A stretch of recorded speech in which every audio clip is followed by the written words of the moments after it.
The dimly lit, cavernous space beneath the blackout pub reeked of beer and the ghosts of 1,000 forgotten gigs. It was a familiar scent, one Julia usually found comforting, a prelude to the electric energy of the evening.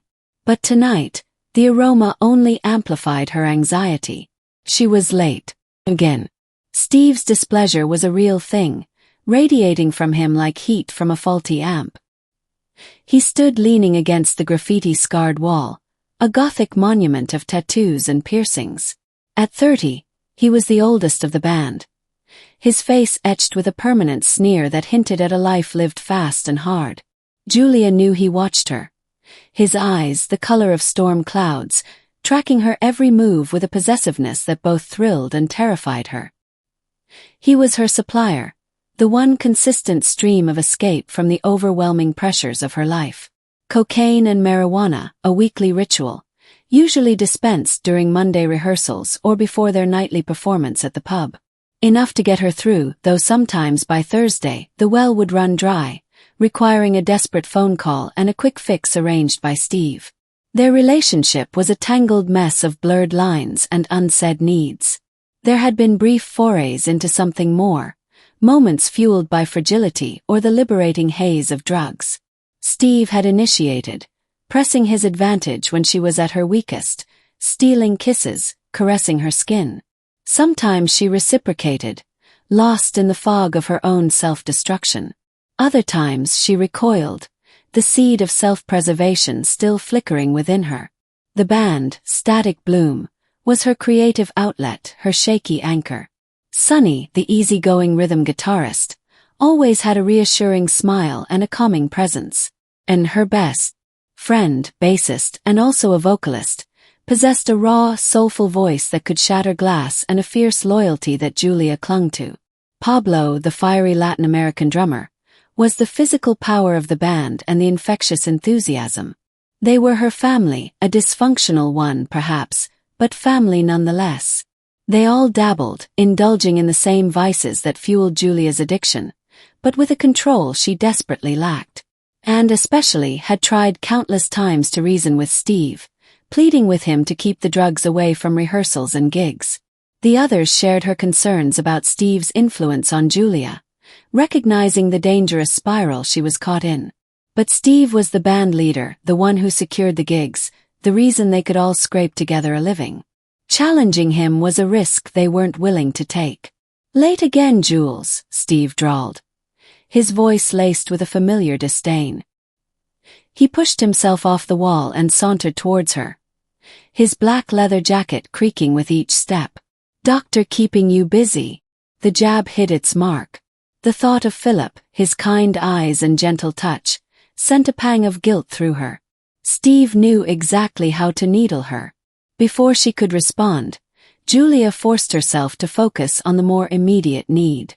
Did you get it?" she asked, her voice barely a whisper. Steve's face hardened. "Didn't manage to. Maybe I'll get something before the show tonight. And anyway, don't be so impatient. Focus on singing and don't be late all the time. Be more reliable. Otherwise, I'll find someone else to replace you." The threat was there in the air, sharp and cold. Julia flinched. Public humiliation was Steve's specialty. The idea of losing her place in the band, of losing the only thing that gave her a sense of purpose, was terrifying. She swallowed hard, trying to ignore the tremor in her hands. "Come on, man," Sonny interjected, strumming a chord on his guitar. "Let's just get started. We're already behind." And shot Julia a sympathetic glance. "You okay?" she mouthed. Julia gave a weak nod, forcing a smile. She knew and saw through her facade. She always did. As the rehearsal began, Julia struggled to concentrate. Steve's words resounded in her head, mingling with the gnawing craving that was already tightening its grip. She missed notes, stumbled over lyrics, her voice sounding thin and strained. Steve's frustration grew with each mistake. He stopped the song abruptly, his face contorted with rage. "What the hell is wrong with you, Julia?